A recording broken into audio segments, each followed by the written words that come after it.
नमस्कार दोस्तों, RSCIT परीक्षा की तैयारी के लिए आपके अपने RSCIT गुरुजी यूट्यूब चैनल पर आपका एक बार फिर से स्वागत है।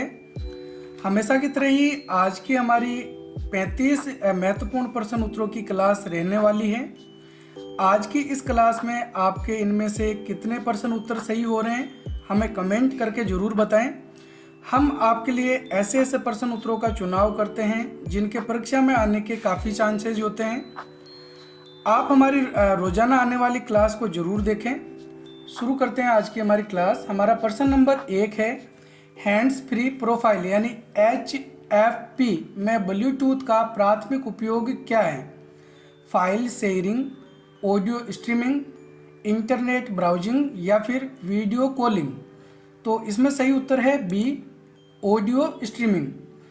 आपने कार में इस प्रकार की एक स्क्रीन देखी होगी, इसको हम ब्लूटूथ से कनेक्ट करते हैं और इसके द्वारा जैसे हमारे मोबाइल पे कोई कॉल आता है तो वो हम डायरेक्ट यहाँ से रिसीव कर सकते हैं और बात कर सकते हैं, या फिर हम गाने सुन सकते हैं और जैसे मैप्स का प्रयोग करके नेविगेशन कर सकते हैं। तो इसके लिए ऑडियो स्ट्रीमिंग का प्रयोग किया जाता है जो कि ब्लूटूथ के द्वारा कनेक्ट होते हैं। अगला प्रश्न नंबर 2 है, डेस्कटॉप और पर्सनल कंप्यूटर को खाली स्थान के रूप में भी जाना जाता है। Super computer, quantum computer, main frame computer या फिर माइक्रो कंप्यूटर। तो इसमें सही उत्तर है D, micro computer. Micro computer को हम पर्सनल कंप्यूटर यानी पीसी के नाम से भी जानते हैं, या फिर डेस्कटॉप कंप्यूटर आपने देखा होगा जिसके अंदर मॉनिटर, सीपीयू, कीबोर्ड, माउस शामिल होते हैं, तो इसको डेस्कटॉप कंप्यूटर कहा जाता है। माइक्रो कंप्यूटर को मुख्यतः 4 भागों में बांटा जाता है। डेस्कटॉप कंप्यूटर, उससे छोटा लैपटॉप कंप्यूटर, फिर उससे छोटा होता है टेबलेट और फिर उससे छोटा होता है स्मार्टफोन। स्मार्टफोन को हम हैंड हेल्ड कंप्यूटर के नाम से भी जानते हैं, जिसको हम हाथ में पकड़ के आसानी से चला सकते हैं। अगला प्रश्न नंबर 3 है, माइक्रोसॉफ्ट विंडोज निम्न में से एक हैं? Database program, word processing, graphic program या फिर ऑपरेटिंग सिस्टम। तो इसमें सही उत्तर है D, operating system. Microsoft Windows के भी अलग अलग वर्जन हैं, जैसे आपने नाम सुना होगा Windows XP, Windows 7, Windows 8, Windows 10 और इसका सबसे लेटेस्ट जो वर्जन है वो है विंडोज 11। तो ये ऑपरेटिंग सिस्टम के उदाहरण होते हैं। प्रश्न नंबर 4 है, ऑनलाइन क्रेडिट कार्ड लेन देन में CVV यानी कार्ड वेरिफिकेशन वैल्यू का उद्देश्य क्या है? कार्ड समाप्ति की तिथि, कार्ड धारक का नाम, प्रमाणीकरण के लिए सुरक्षा कोड या फिर कार्ड बैलेंस की जानकारी। तो इसमें सही उत्तर है सी, प्रमाणीकरण के लिए सुरक्षा कोड। आपने देखा होगा इस प्रकार का जो हमारा ATM कार्ड होता है उसके पीछे 3 अंकों के CVV नंबर लिखे हुए होते हैं, तो ये सुरक्षा कोड होते हैं। अगर किसी को मान लो हमारे ATM कार्ड के नंबर पता चल जाए तो अगर ये सुरक्षा कोड उसके पास में नहीं है तो वो ऑनलाइन कोई लेन देन नहीं कर सकता है, क्योंकि जब हम ऑनलाइन लेन देन करते हैं तो हमको ATM कार्ड के नंबर, एक्सपायरी डेट और साथ में ये CVV नंबर भी लगाने होते हैं। साथ ही एक और सुरक्षा कोड होते हैं जो OTP होते हैं, वन टाइम पासवर्ड। ज़्यादातर ऑनलाइन जब अपन कोई पेमेंट करते हैं तो CVV नंबर के साथ में हमको ऑनलाइन OTP जो आते हैं वो भी हमको लगाने पड़ते हैं। नेक्स्ट प्रश्न नंबर 5, हैंड हेल्ड उपकरणों का प्राथमिक उद्देश्य क्या है? भारी कंप्यूटेशनल कार्य, पोर्टेबल और on the go computing, network administration या फिर ग्राफिक डिजाइन। तो हैंड हेल्ड कंप्यूटर जो है उसका उदाहरण है बी, पोर्टेबल और ऑन द गो कंप्यूटिंग। यानी ये पोर्टेबल डिवाइस होते हैं जिसको हम कहीं पे भी यूज कर सकते हैं, कहीं पे आसानी से ले जा सकते हैं, और क्योंकि ये वजन में हल्के होते हैं, छोटे होते हैं, तो इसको आसानी से लाने ले जाने में कोई दिक्कत नहीं होती है। अगला प्रश्न नंबर 6 है, वह कंप्यूटर जो एनालॉग और डिजिटल दोनों को प्रोसेस करता है कहलाता है? Analog computer, digital computer, hybrid computer या फिर मेन फ्रेम कंप्यूटर। तो इसमें सही उत्तर है सी, हाइब्रिड कंप्यूटर। वैसे मुख्यतः कंप्यूटर को 3 भागों में बांटा जाता है, एनालॉग कंप्यूटर, डिजिटल कंप्यूटर और हाइब्रिड कंप्यूटर। और हम ज़्यादातर कंप्यूटर का जो मतलब लेते हैं वो डिजिटल कंप्यूटर से होता है। डिजिटल कंप्यूटर के 4 भाग होते हैं: super computer, main frame computer, mini computer और माइक्रो कंप्यूटर। हम ज़्यादातर जो कंप्यूटर यूज करते हैं वो माइक्रो कंप्यूटर होता है। तो ध्यान में रखना है, अगर कभी क्वेश्चन आए कि सबसे शक्तिशाली कंप्यूटर कौन सा है, तो वो डिजिटल कंप्यूटर में कौन सा होगा? Super computer. उससे छोटा मेन फ्रेम, फिर मिनी और फिर माइक्रो कंप्यूटर होता है, जिसे अभी आपको मैंने बताया था। माइक्रो कंप्यूटर के उदाहरण डेस्कटॉप, लैपटॉप, टैबलेट, स्मार्टफोन आदि होते हैं। नेक्स्ट प्रश्न नंबर 7 है, एक प्रिंटर की आउटपुट गुणवत्ता को मापा जाता है: डॉट प्रति स्क्वायर इंच, डॉट्स प्रति इंच, डॉट्स प्रिंटेड प्रति यूनिट, या फिर उपरोक्त सभी। तो इसमें सही उत्तर है बी, डॉट्स पर इंच या डॉट प्रति इंच। इसके अंदर प्रिंटर की जो आउटपुट गुणवत्ता होती है उसको मापा जाता है। इसको हम डीपीआई के नाम से भी जानते हैं। तो डीपीआई की फुल फॉर्म क्या होती है? डॉट पर इंच। जिस इमेज में ज़्यादा इस प्रकार के बिंदु होते हैं यानी कि डॉट होते हैं, जिसको हम पिक्सल के नाम से भी जानते हैं, तो जब कोई इमेज हमको आउटपुट के रूप में मिलती है, चाहे वो हम स्क्रीन पे देख रहे हो मॉनिटर के ऊपर या मोबाइल में, या अपन उसका प्रिंट निकालते हैं, तो जिसमें ज़्यादा डॉट होते हैं वो पिक्चर हमको ज़्यादा अच्छी क्वालिटी में दिखाई देती है। और जिसके अंदर कम बिंदु होते हैं, जैसे यहाँ पे देख सकते हैं फर्स्ट वाली जो पिक्चर है उसमें कम बिंदु है, तो पता नहीं चल रहा है किस प्रकार की इमेज है। उससे ज़्यादा बिंदु, फिर उससे ज़्यादा, और सबसे ज़्यादा जिस इमेज में बिंदु हैं वही बिंदु, वही पिक्सल, वही इमेज हमको ज़्यादा अच्छी क्वालिटी में दिखाई देगी। अगला प्रश्न नंबर 8 है, लेजर प्रिंटर की गति मापी जाती है: सीपीएम, डीपीआई, पीपीएम या फिर एलपीएम। तो इसमें सही उत्तर है सी, पीपीएम। पीपीएम की फुल फॉर्म होती है पेजेज पर मिनट, यानी कि लेजर प्रिंटर 1 मिनट में कितने पेजों को प्रिंट कर देता है। इस तरीके से प्रिंटर की, लेजर प्रिंटर की जो है वो गति को मापा जाता है। तो प्रिंटर की गुणवत्ता किस में मापते हैं? डीपीआई यानी कि डॉट पर इंच। और प्रिंटर की जो गति है वो किस में मापी जाती है? पीपीएम यानी कि पेजेज पर मिनट में। अगला प्रश्न नंबर 9 है, एक निश्चित समय अंतराल के बाद रिफ्रेश करना जरूरी है: static RAM, dynamic RAM, magnetic memory या फिर ऑप्टिकल मेमोरी। तो इसमें सही उत्तर है B, dynamic RAM. Dynamic RAM बार बार रिफ्रेश होती रहती है।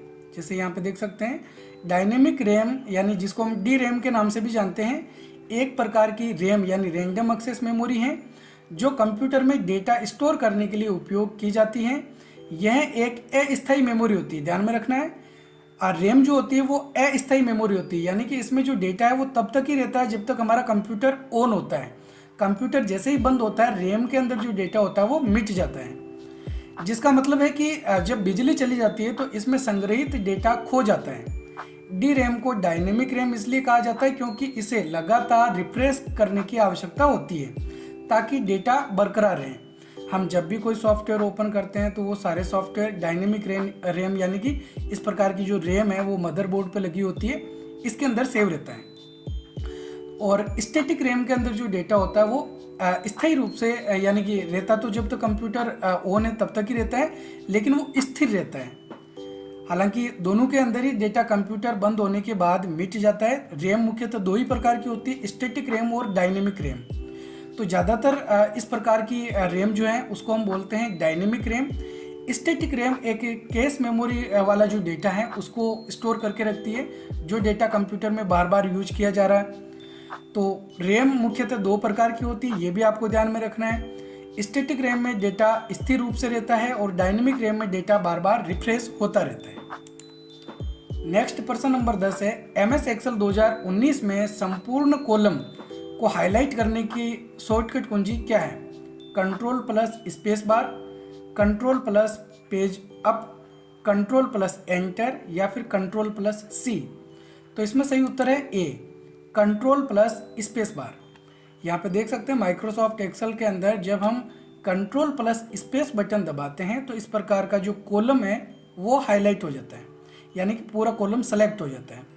और अगर हम पूरी रो को सेलेक्ट करना चाहते हैं तो इसकी शॉर्टकट कुंजी होती है shift plus space.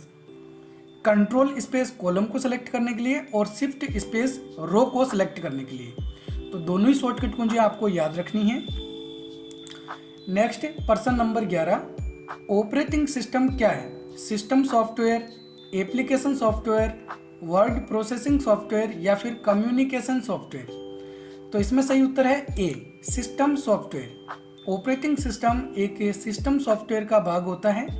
Operating system के कुछ उदाहरण हैं जैसे Android, Windows, Ubuntu, Linux, Unix, Mac OS आदि। और मैंने आपको विंडोज़ के उदाहरण बताए थे, विंडोज़ 10, विंडोज़ 11, XP, 7, ये सारे विंडोज़ ही होते हैं जो कि माइक्रोसॉफ्ट ऑफिस के एक भाग हैं। पर्सन नंबर 12 है, WPS ऑफिस में WPS का क्या अर्थ है? Word processing software, work place sweet, wide spread presentation system या फिर राइटर प्रेजेंटेशन स्प्रेडशीट? तो इसमें सही उत्तर है D, writer presentation spreadsheet. WPS office के अंदर जो राइटर प्रेजेंटेशन स्प्रेडशीट है वो वर्ड, एक्सेल, पावर पॉइंट की तरह काम करती है। जैसे जो राइटर होता है वो माइक्रोसॉफ्ट वर्ड की तरह काम करता है और जो प्रेजेंटेशन होता है वो माइक्रोसॉफ्ट पावर पॉइंट की तरह, और स्प्रेडशीट माइक्रोसॉफ्ट एक्सेल की तरह कार्य करती है। नेक्स्ट पर्सन नंबर 13 है, कैश मेमोरी किसके बीच बफर के रूप में कार्य करती है? रैम तथा रोम, रैम तथा CPU, रोम तथा CPU या फिर हार्ड डिस्क तथा CPU? तो इसमें सही उत्तर है बी, रैम तथा CPU। CPU और रैम के अंदर रैम के बीच कैश मेमोरी लगी होती है। कैश मेमोरी के अंदर इस प्रकार के डेटा को रखा जाता है जो डेटा बार बार काम में लिया जाता है। CPU द्वारा बार बार काम में लिए गए डेटा को कौन सी मेमोरी में रखा जाता है? कैश मेमोरी में रखा जाता है। तो कैश मेमोरी बहुत ही तेज मेमोरी होती है, ये भी आपको ध्यान में रखना है। अगला प्रश्न नंबर 14 है, MS वर्ड 2019 में वाटरमार्क विकल्प पाया जाता है। इंसर्ट टैब के अंदर इलस्ट्रेशन ग्रुप या फिर इंसर्ट टैब के अंदर लिंक्स ग्रुप, डिज़ाइन टैब के अंदर पेज बैकग्राउंड ग्रुप टैब या फिर पेज लेआउट टैब के अंदर थीम्स ग्रुप? इसमें सही उत्तर है सी, डिज़ाइन टैब के अंदर पेज बैकग्राउंड टैब के अंदर जो है वो ऑप्शन मिलता है हमको वाटरमार्क। वाटरमार्क इस प्रकार का ऑप्शन होता है जिसके द्वारा हम पेज के पीछे कुछ टेक्स्ट जैसे डायगोनल रख सकते हैं, हॉरिजॉन्टल, वर्टिकल रख सकते हैं, तो वो रखे जा सकते हैं। और इसके अलावा अपन वाटरमार्क के रूप में कुछ इमेज भी ऐड कर सकते हैं। तो कोई फ़ोटो लगानी हो या फिर कोई इस प्रकार के टेक्स्ट लिखना है जो हमको सभी पेजों में चाहिए, तो वाटरमार्क लगा सकते हैं जो हमारे शब्दों के पीछे बैकग्राउंड में लगे होते हैं। अगला प्रश्न नंबर 15 है, कौन सा गूगल वर्क स्पेस ऐप मुख्य रूप से वास्तविक समय में डॉक्यूमेंट बनाने और संपादित करने के लिए उपयोग किया जाता है? Google Sheets, Google Slides, Google Docs या फिर गूगल फॉरम्स? तो इसमें सही उत्तर है सी, गूगल डॉक्स।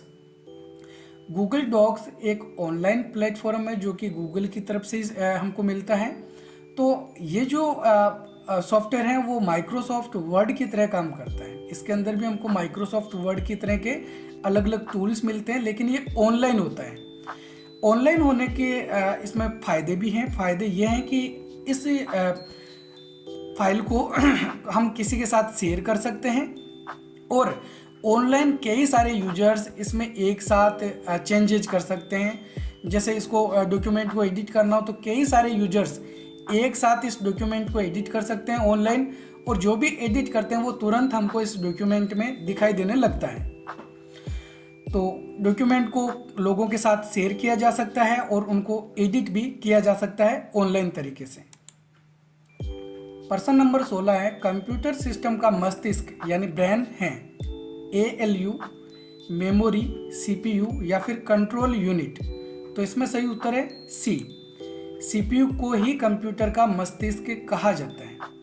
CPU को मुख्यतः 3 भागों में बांटा जाता है, ALU, CU और MU।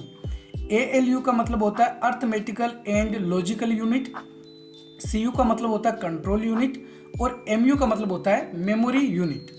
तो ध्यान में रखना है, सीपीयू को कितने भागों में बांटते हैं, 3 भागों में बांटते हैं। तीनों की फुल फॉर्म आपको पता होनी चाहिए, arithmetical and logical unit, control unit और मेमोरी यूनिट। हम जब कोई डेटा एंटर करते हैं यानी इनपुट करते हैं तो वो सीपीयू में जाता है, और सीपीयू में इसकी प्रोसेसिंग होने के बाद हमको आउटपुट के रूप में वो डेटा दिखाई देता है। नेक्स्ट प्रश्न नंबर 17 है, विंडोज 11 में डिफ़ॉल्ट वेब ब्राउज़र कौन सा है? इंटरनेट एक्सप्लोरर, एज, क्रोम या फिर फायरफॉक्स? तो इसमें सही उत्तर है बी, माइक्रोसॉफ्ट एज। पहले इंटरनेट एक्सप्लोरर विंडोज 7 में यूज होता था, उसके बाद विंडोज 10 या 11 के अंदर माइक्रोसॉफ्ट एज जो डिफ़ॉल्ट ब्राउज़र है वो काम में लिया जाता है। तो आपको ब्राउज़र के नाम ये याद रखना है, internet explorer, Microsoft Edge, Google Chrome, Firefox, ये सभी ब्राउज़र हैं। अगला प्रश्न नंबर 18 है, थर्मल लेजर इंकजेट प्रिंटर हैं impact printer, non impact printer, दोनों या फिर उपरोक्त में से कोई नहीं? तो इसमें सही उत्तर है बी, नॉन इम्पैक्ट प्रिंटर।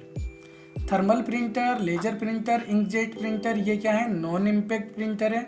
इसके अलावा जैसे डॉट मेट्रिक प्रिंटर है, डेजीविल प्रिंटर है, तो ये इम्पैक्ट प्रिंटर होते हैं। ऐसे प्रिंटर जो कागज़ पर वार करके, हेड से वार करके प्रिंट करते हैं, वो सारे इम्पैक्ट प्रिंटर होते हैं। नॉन इम्पैक्ट प्रिंटर में इस प्रकार का कोई हेड लगा हुआ नहीं होता है जो कि कागज़ पर वार करता है।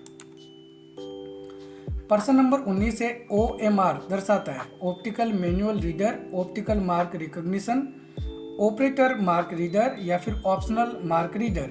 तो इसमें सही उत्तर है B, optical mark recognition. Optical mark recognition बोल सकते हैं या फिर ऑप्टिकल मार्क रीडर के नाम से भी इसको जाना जाता है। तो OMR जो मशीन होती है इसके द्वारा OMR सीट को जाना जाता है, जांचा जाता है। जैसे आपको पता होगा कि आपकी जो RACIT एग्ज़ाम है उसके अंदर भी OMR सीट आने वाली है, आपको OMR सीट ही भरनी है। तो जो OMR सीट होती है उसको जांचने के लिए इस प्रकार की OMR मशीन का प्रयोग किया जाता है। प्रश्न नंबर 20 है, आप एक्सेल में वर्तमान दिनांक कैसे प्रदर्शित करते हैं? टुडे, डेट, नाउ या फिर टाइम? इसके लिए हम कौन सा जो फंक्शन है वो काम में लेते हैं? तो इसमें सही उत्तर है ए, टुडे। माइक्रोसॉफ्ट एक्सेल के अंदर अगर अपन वर्तमान की डेट इंसर्ट करना चाहते हैं तो इसके लिए बराबर टुडे कोष्टक चालू कोष्टक बंद करते हैं, तो वर्तमान की डेट आ जाती है जो भी हमने कंप्यूटर में हमारे कंप्यूटर में सेव होती है। और जब हम बराबर नाउ का जो फंक्शन है वो काम में लेते हैं तो इसके द्वारा डेट और टाइम दोनों आ जाता है।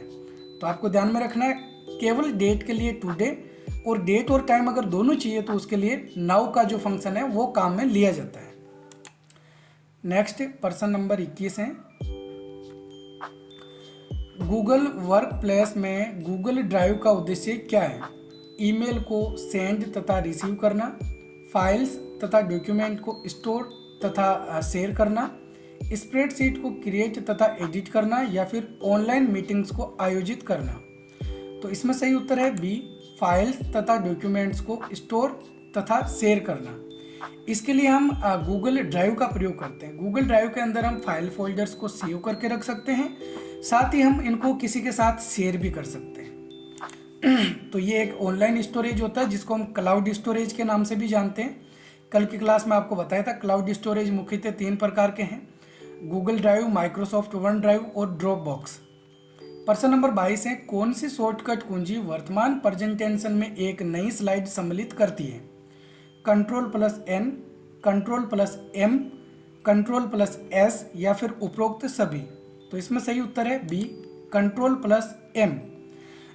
जब हम कोई प्रेजेंटेशन बनाते हैं, हमको नई स्लाइड चाहिए तो उसके लिए हम Ctrl+M शॉर्टकट कुंजी काम में लेते हैं। इसके अलावा कई बार क्वेश्चन पूछा जाता है कि डुप्लीकेट स्लाइड के लिए कौन सी शॉर्टकट कुंजी काम में लेती है? तो डुप्लीकेट स्लाइड के लिए शॉर्टकट कुंजी होती है Ctrl+D। नई स्लाइड के लिए Ctrl+M, डुप्लीकेट स्लाइड के लिए Ctrl+D शॉर्टकट कुंजी काम में ली जाती है। और स्लाइड शो करने के लिए F5 कुंजी का प्रयोग किया जाता है। तो ये कुछ महत्वपूर्ण शॉर्टकट कुंजियां हैं। प्रश्न नंबर 23 है, यहाँ पे मिस्टेक हो चुकी है थोड़ी सी। प्रश्न नंबर 25 और 23 साथ में दे रखे हैं। MS एक्सेल की फाइल का डिफ़ॉल्ट एक्सटेंशन क्या होता है? .docx, .xlsx, .pptx या फिर .txt। तो जो फाइल माइक्रोसॉफ्ट एक्सेल में बनती है उसका एक्सटेंशन नेम होता है .xlsx। ध्यान में रखना है, माइक्रोसॉफ्ट वर्ड में जो फाइल बनती है उसका एक्सटेंशन नेम .docx होता है, यहाँ पे एक्स ऐड नहीं किया गया। और जो फाइल माइक्रोसॉफ्ट एक्सेल में बनती है उसका एक्सटेंशन नेम .xlsx, और जो फाइल माइक्रोसॉफ्ट पावर पॉइंट में बनती है उसका एक्सटेंशन नेम .pptx होता है। अगला प्रश्न नंबर 24 है, विंडोज में सिस्टम रिस्टोर पॉइंट बनाने का प्राथमिक उद्देश्य क्या है? डिस्क स्पेस फ्री करना, ऑपरेटिंग सिस्टम को अपडेट करना, यदि कोई इशू आता है तो सिस्टम को पुरानी स्टेज पे लौटाना, या फिर इंटरनेट स्पीड को बढ़ाना। तो इसमें सही उत्तर है सी, यदि कोई इशू आता है तो सिस्टम को पुरानी स्टेज पर लौटाना। सिस्टम रिस्टोर पॉइंट के द्वारा वर्तमान में जो भी हमारा ऑपरेटिंग सिस्टम होता है, जो भी फाइल्स होती है वो सेव कर ली जाती है। तो जब कभी हमारे कंप्यूटर में कुछ खराबी आती है और हमको वापस पहले वाली स्थिति तक पहुंचना है, तो रिस्टोर पॉइंट के जरिए हम वापस पहले वाली स्थिति तक पहुंच सकते हैं। तो ये एक बैकअप की व्यवस्था होती है हमारे कंप्यूटर में। प्रश्न नंबर 25 है, अनचाहे व्यावसायिक ईमेल को भी कहा जाता है स्पाईवेयर, मेलवेयर, स्पैम या फिर वायरस। तो इसमें सही उत्तर है सी, स्पैम। अगर हमारे कंप्यूटर में कुछ अनचाहे ईमेल हमको प्राप्त होते हैं, कुछ एडवर्टाइजमेंट हमको मिलते हैं जो हम प्राप्त करना नहीं चाहते हैं, तो उसको हम क्या बोलते हैं? स्पैम। कई बार हमारे ईमेल सर्विस प्रोवाइडर की तरफ से कुछ स्पैम को ऑटोमेटिकली डिटेक्ट करके उसको स्पैम वाले फोल्डर में डाल दिया जाता है, या फिर अगर अपन कोई एक बार ईमेल को स्पैम के रूप में नोटिस कर लेते हैं तो फिर वो व्यक्ति जब भी हमको ईमेल भेजता है तो वो अपना आप ही स्पैम वाले फोल्डर में चली जाती है। नेक्स्ट प्रश्न नंबर 26 है, WYSIWYG की फुल फॉर्म क्या है? What you see is what you gain, what you see is what you get, what you start is what you get, या फिर what you start is when you go. तो इसमें सही उत्तर है B, what you see is what you get. यानी कि हमको कंप्यूटर में इस प्रकार की सुविधा मिलती है कि हम जो कुछ भी फाइल बना रहे हैं, जो भी कार्य कर रहे हैं, वो सब हमको स्क्रीन पे सेम टू सेम दिखाई देता है। साथ ही जब हम उसका प्रिंट आउट निकालते हैं तब वो प्रिंट आउट भी हमको वैसा का वैसा ही मिलता है। तो ये जो सुविधा होती है इसको हम बोलते हैं what you see is what you get. अगला प्रश्न नंबर 27 है, वेक्टर ग्राफिक्स बनाने और संपादित करने के लिए कौन सा ओपन ऑफिस एप्लीकेशन उपयुक्त है? राइटर, कैल्क, ड्रो या फिर इम्प्रेस। तो इसमें सही उत्तर है सी, ड्रो। ओपन ऑफिस के अंदर जो ड्रो सॉफ्टवेयर होता है वो इस प्रकार के वेक्टर ग्राफिक्स बनाने के लिए काम में लिया जाता है। नेक्स्ट प्रश्न नंबर 28 है, किसी फाइल को इंटरनेट से कंप्यूटर में सेव करना कहलाता है? डाउनलोडिंग, अपलोडिंग, स्टोरिंग या फिर वेब लिंकिंग। तो इसमें सही उत्तर है ए, डाउनलोडिंग। आपको ये दोनों ही शब्द अच्छे से समझ लेने हैं। डाउनलोडिंग का मतलब होता है इंटरनेट पर कोई फाइल है और वो हम हमारे कंप्यूटर में सेव कर रहे हैं। तो जब कंप्यूटर में वो फाइल सेव की जाती है तो वो फाइल क्या होती है? डाउनलोड होती है। और अगर हमारे पास कंप्यूटर में कोई फाइल है जो हम किसी को इंटरनेट के माध्यम से, जैसे मान लो हम ईमेल के माध्यम से भेजना चाहते हैं, तो हम उस फाइल को क्या करते हैं? अपलोड करते हैं। हमारे कंप्यूटर में सेव फाइल को ऑनलाइन भेजना उसको अपलोडिंग कहा जाता है, और इंटरनेट से फाइल को हमारे कंप्यूटर में सेव करना उसको डाउनलोडिंग कहा जाता है। नेक्स्ट प्रश्न नंबर 29 है, राजस्थान सरकार में कौन सा विभाग ई गवर्नेंस पहल को लागू करने के लिए मुख्य रूप से जिम्मेदार है? शिक्षा विभाग, कृषि विभाग, सूचना प्रौद्योगिकी और संचार विभाग या फिर स्वास्थ्य विभाग। तो इसमें सही उत्तर है सी, सूचना प्रौद्योगिकी और संचार विभाग। इसको डीओट के नाम से जाना जाता है, department of information technology and communication, Rajasthan. ठीक है, तो ये डिपार्टमेंट होता है जो राजस्थान सरकार में ई गवर्नेंस पहल को लागू करता है। नेक्स्ट प्रश्न नंबर 30 है, जीपीएस का पूर्ण रूप क्या है? Global processing system, global positioning system, general positioning system या फिर जियोग्राफिक पोजीशनिंग सिस्टम। तो इसमें सही उत्तर है बी, ग्लोबल पोजीशनिंग सिस्टम। आजकल आपने देखा होगा जो हम बड़े व्हीकल जैसे कार है, बस, ट्रक, उसके अंदर भी जीपीएस लगा हुआ होता है। तो हम पता कर सकते हैं कि हमारा जो व्हीकल है वो, हमारी गाड़ी कहाँ पर खड़ी है या फिर कहाँ पर चल रही है। तो वो जीपीएस के थ्रू ही मुमकिन हो पाता है। इसके अलावा आपने कई बार स्मार्टफोन के अंदर किसी जगह को सर्च करने के लिए या फिर किसी जगह तक पहुंचने के लिए गूगल मैप का प्रयोग किया होगा, तो वो भी जीपीएस के थ्रू हमको जो है लोकेशन बताता है। नेक्स्ट प्रश्न नंबर 31 है, निम्नलिखित में से किस विंडोज में स्टार्ट बटन नहीं है? विंडोज 8, विंडोज विस्टा, विंडोज 7 या फिर उपरोक्त में से कोई नहीं। तो इसमें सही उत्तर है ए, विंडोज 8। विंडोज 8 के अंदर स्टार्ट मेन्यू को हटा दिया गया था। विंडोज 7 के बाद विंडोज 8 आई। हालांकि विंडोज 8 में कुछ ज़्यादा खास बदलाव देखने को नहीं मिला। इसमें जो सबसे बड़ा खास बदलाव मिला था वो उसके अंदर स्टार्ट मेन्यू को हटा दिया गया था। इसलिए विंडोज 8 को ज़्यादा यूज नहीं किया गया। और उसके बाद विंडोज 8 का एक नया वर्जन आ गया, विंडोज 10, जिसके अंदर वापस स्टार्ट मेन्यू को दे दिया गया। अगला प्रश्न नंबर 32 है, सीडी डीवीडी बर्निंग में बर्न स्पीड शब्द का तात्पर्य क्या है? डिस्क को बर्न करने के लिए आवश्यक तापमान, किसी डिस्क को बर्न करने में लगने वाला समय, डिस्क पर डेटा राइट करने में लगने वाली गति या फिर बर्न करने की प्रक्रिया में प्रयुक्त ईंधन का प्रकार। तो इसमें सही उत्तर है बी, किसी डिस्क को बर्न करने में लगने वाला समय, उसको बोलते हैं अपन बर्न स्पीड। अगर हमको बर्न स्पीड मापना, बर्न स्पीड का मतलब है जब हम सीडी डीवीडी के अंदर कोई डेटा कॉपी करते हैं तो उसको एक बार बर्निंग करना पड़ता है। बर्निंग करने के बाद में वो डेटा हमारे सीडी डीवीडी के अंदर सेव हो जाता है। तो वो जो समय लगता है, वो जो स्पीड होती है, उसको हम बर्न स्पीड को क्या कहते हैं? बर्न होने में लगने वाला जो भी समय होता है वो बर्न स्पीड के नाम से जाना जाता है। सीडी, डीवीडी, ब्लू रे डिस्क, इनको ऑप्टिकल डिस्क के नाम से भी जाना जाता है। अगला प्रश्न नंबर 33 है, ऑपरेटिंग सिस्टम शब्द का अर्थ है प्रोग्रामों का एक सेट जो कंप्यूटर के कार्य को नियंत्रित करता है। जिस तरह से एक कंप्यूटर ऑपरेट कार्य करता है, उच्च स्तरीय भाषा का मशीन स्तरीय भाषा में रूपांतरण, जिस प्रकार फ्लॉपी डिस्क ड्राइव संचालित होती है। तो ऑपरेटिंग सिस्टम का अर्थ होता है प्रोग्रामों का एक सेट जो कंप्यूटर के कार्य को नियंत्रित करता है। ऑपरेटिंग सिस्टम एक सिस्टम सॉफ्टवेयर का भाग है। हमने पिछले क्वेश्चंस के अंदर जाने थे ऑपरेटिंग सिस्टम किस किस प्रकार के होते हैं। एंड्रॉयड, इसके अलावा Microsoft Windows, Linux, Unix, Mac operating system. ठीक है, नेक्स्ट है प्रश्न नंबर 34, किसी वेबसाइट यूआरएल में HTTPS का क्या अर्थ है? Hyper text transfer protocol secure, hyper text transfer protocol standard, hyper text transmission protocol secure या फिर hyper text transfer privacy and security. तो सही उत्तर है इसमें ए, हाइपर टेक्स्ट ट्रांसफर प्रोटोकॉल। जब हम किसी वेबसाइट में सर्च करते हैं तो आपने देखा होगा कि किसी ब्राउज़र में सबसे ऊपर एड्रेस बार के अंदर उसका जो पता है वो HTTPS से शुरू होता है। तो अगर HTTPS लिखा हुआ है, इस प्रकार का एक ताले जैसा लोग का चिन्ह बना हुआ है, तो इसका मतलब है कि वो जो वेबसाइट है वो सिक्योर है, सुरक्षित है। उस पर आसानी से जो है वो वेब सर्फिंग की जा सकती है, ब्राउजिंग की जा सकती है।